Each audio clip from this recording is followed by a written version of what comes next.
came for. We gon' take it up from last year. Shoot on my shot, boy, I'm long range. Me and the team on the same thing. Stayed down, never switched up. Only thing changed was the game. I'm in the zone now. Nothing can change what we on now. When I pull up, know it's going down. Foot on the gas, ain't no slowing down. Aiming for greatness, no settling. Kick down the doors, they won't let me in. Taking no L's, yeah, I gotta win. Watch me kick down the doors, they won't let me in. Who running the game now? Foot on the gas, can slow down. No, my team, we holding it down. We know we running it now. Watch the game change. Watch the game change. Watch the game change. Watch the game change, yeah.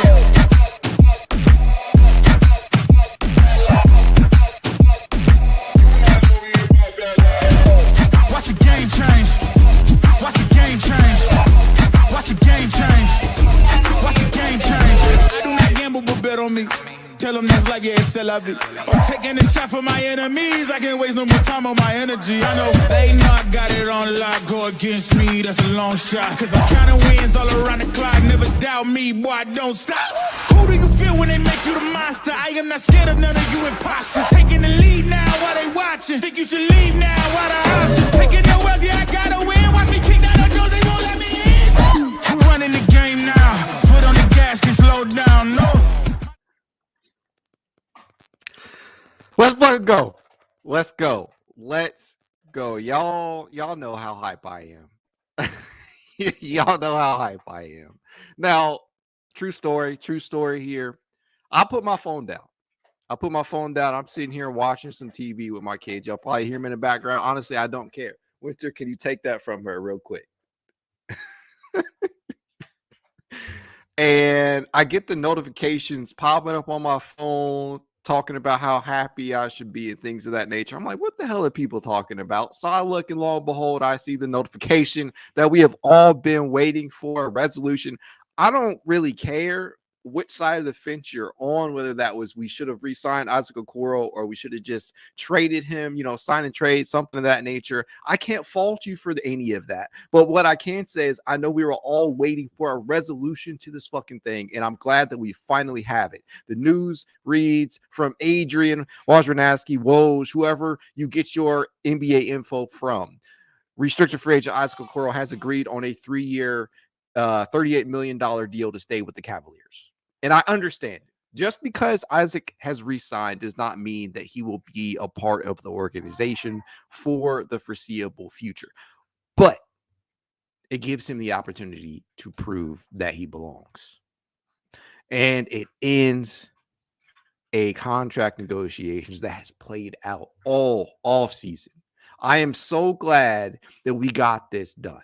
I am so glad that we got this deal done. Now, my real question is, what do we end up doing from a salary cap standpoint? Because y'all know me, I'm not going to bullshit you. I don't know. I don't know where it places them in terms of the luxury tax. I'm not certain if this now really means that we're going to have to give up something to stay under that tax line. Y'all know I've been saying that I feel like we're probably going to end up making a move to consolidate some of the talent on the roster. I just had a real Cavs fans on, and we kind of were in agreement that this could possibly be Karis LeVert's last year in Cleveland. I think he is a prime candidate to be moved, that the Cavaliers are going to try and shed salary somehow and allowing Jalen Tyson to kind of step in and occupy that same role. But I can't even say that with any definitive nature. I can't say it. I can't say it.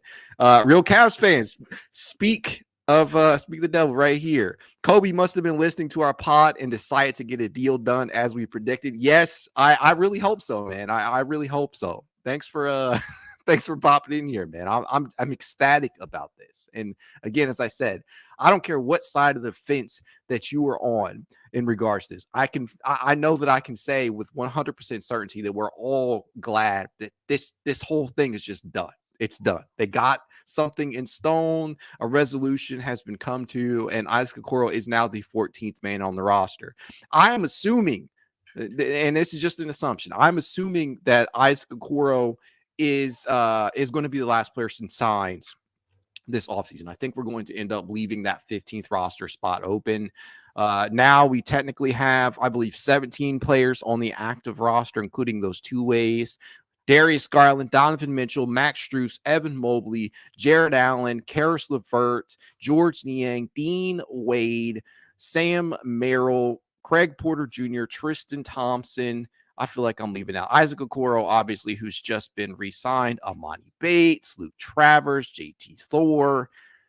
I'm just so glad to get this over with. You guys have no idea, because I won't go as far as to say that I am the campaign manager for Isaac Okoro's the Isaac Okoro fan club or anything like that, but I'm just happy that he is seemingly getting an opportunity to prove that he belongs. And I do believe that under Kenny Atkinson, we will see the best version of Isaac Okoro yet. He is coming off a regular season, and look, before I jump into the regular season numbers, I acknowledge the fact that this man has been shitty in back-to-back playoffs. It has not been good from a playoff standpoint for Isaac Okoro. In the playoffs, 2 combined postseason appearances, he is averaging a career 5.8 points, shooting just 38.7% from the field, including 27.1% from three-point distance. But I refuse to believe that all the progress that he has made in the regular season, because we've seen an elevation every single year from this dude. I refuse to acknowledge the fact that this man has not progressed at all, because I just believe that is the case.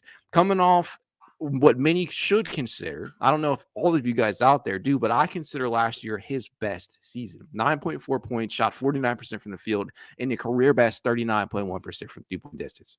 To those of you out there saying, oh, well, the volume doesn't matter. Yes, I understand that.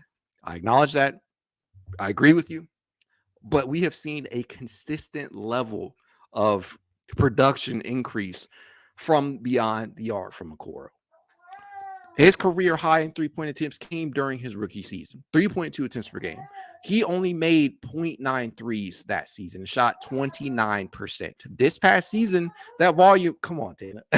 The 3.1 attempts that he took may not have been a career high, but the 1.2 makes and 39.1% was. So I will take that any day of the week in comparison to some of these other players that we have, receiving similar contracts around the league, combined with the defense that he provides. So I'm pretty happy. I'm pretty ecstatic about that. And that is why I'm on here, despite being home with the kids this weekend. Man, I'm just so happy about this. Double J says, we're back. So hyped we resigned him. You know how much cap we're working with now.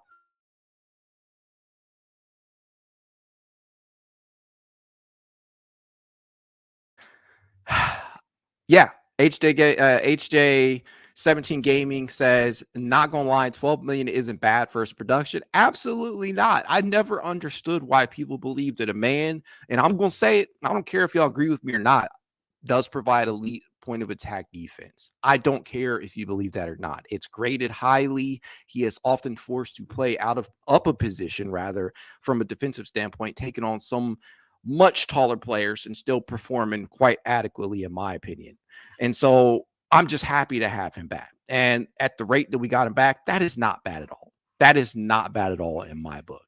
And it finally closes the chapter of Isaac Okoro in regards to this offseason, because that was the lone holdup this entire offseason. That's why we didn't see some of these big moves that people may have wanted. That's why we didn't jump in free agency and grab some of these other players that were available this past free agent period. But I'm happy, man.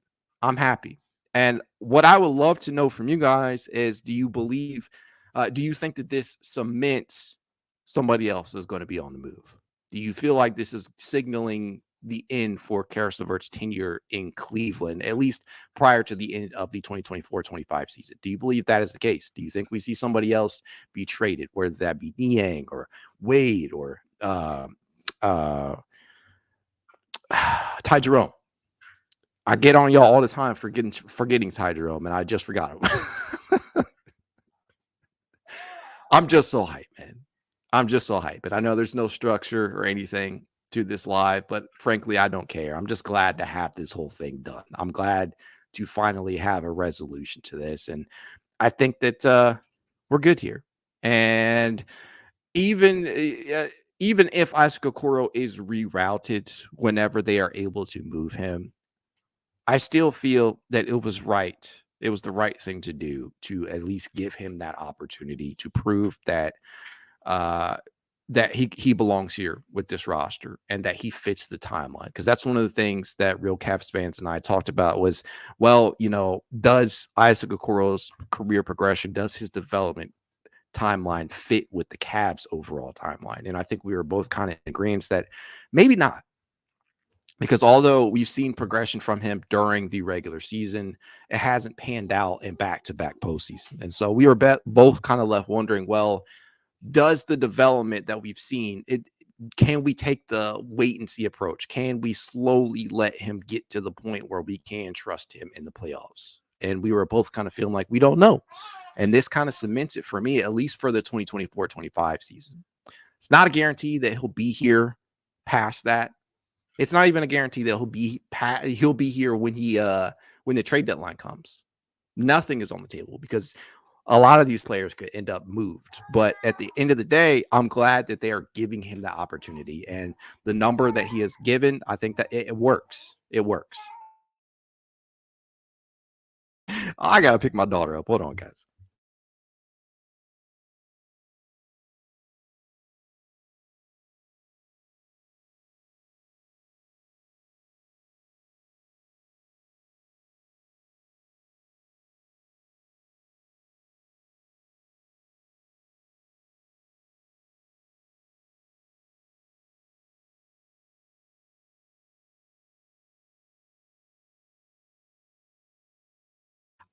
Claw, I'm right there with you.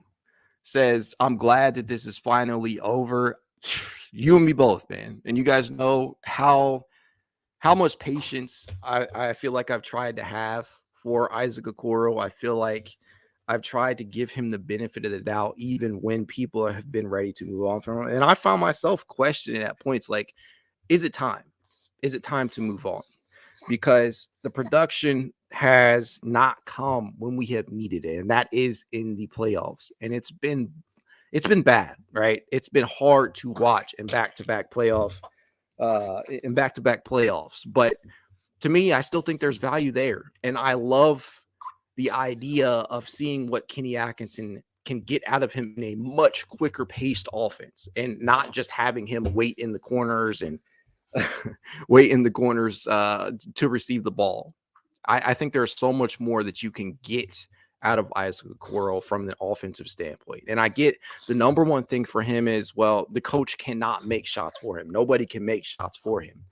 And he has to take advantage of the space that he's being provided. But I do believe that getting him in a quicker pace that really, really will do wonders for his game. And I'm just so damn happy about this being over and done with. As Winter. Quiet down, okay?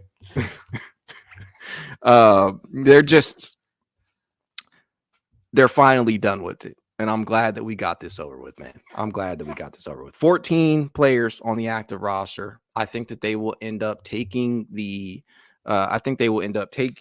player, and I think they're going to take that roster spot and leave it open for flexibility. I think they're going to leave it open for flexibility come the trade deadline or for the buyout market. You never really know. You never really know what's going to end up happening past a certain point. It's going to depend upon how things are progressing during the 2024-25 campaign. But I think that there is a lot to be said for continuity. And although the entire coaching staff kind of changed and it didn't roll over into this season, I do believe that roster continuity, having these guys that have that familiarity with each other, I think that is essential to actually getting the most out of certain lineups. So I'm glad that we didn't give up on anybody. We literally did not give up on a damn person on this roster that really counted. I mean, Damian Jones, I guess, but everybody's back, even Tristan, right? And you were able to bring back your primary rotation.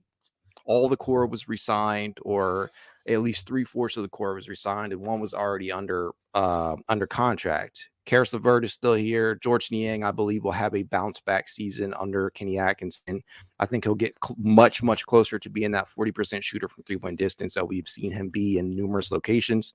I think that if Dean Wade can stay healthy, I think that he is definitely going to help out a lot more. And I think if we had Dean healthy for the starts of the 2023-24 playoffs, that things might have been a little bit different against Orlando. Maybe it doesn't go 7 games.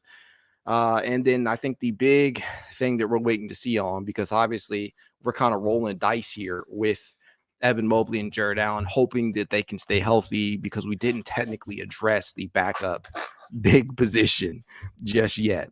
All we really did was bring back Tristan Thompson. And if we're counting on Tristan to play deep playoff minutes, it's probably not a great thing. So we're banking on a lot here, but I like the direction that we're heading in.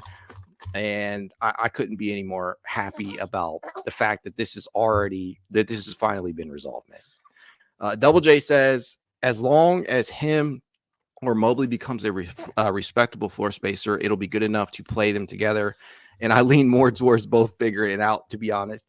Yeah, I mean, Isaac, again, during the regular season, shot 39.1%. It came on low volume at 3.1 attempts per game, but I will take that production because it has been elevated every single season, right? Every single season, at least during the regular season that Okoro has been in Cleveland, he's managed to elevate that efficiency from beyond the arc. And then Evan, although the volume was much, much lower, shooting 37.3% from 3-point distance, that still matters in the context of getting him to become a respectable floor spacer.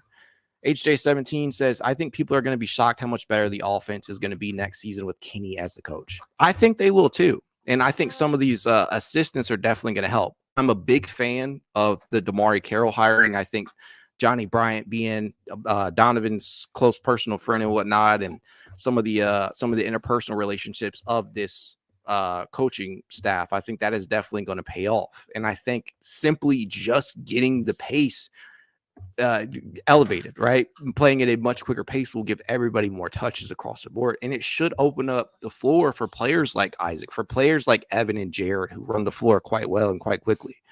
And so I think you're going to see a lot more production and bounce back seasons from more than a few players, whether that be Darius, Garland, George Niang. This allows Isaac to redeem himself come the 2024-25 playoffs, assuming he is still in town. But man, I know y'all see me over here wrangling up this child, so I ain't gonna keep y'all. I'm excited because if there's anybody that wanted to see this dude get one last chance with a coach who actually emphasizes offense, a coach that actually knows how to get the most out of his players on the offensive end, it was Isaac Okoro. Very, very excited about this. I will let y'all go. Hopefully y'all having a good weekend, but this definitely made things a lot better. And I'm glad that we can finally close this chapter on the offseason. And I just can't wait until Cavs Media Day. And it's coming around, man. It is coming around. Can't wait. Kirk Davis says, speaking it into existence, my boy Okoro going to be a dog this year. I believe so too. Y'all have a good one. Go Cavs.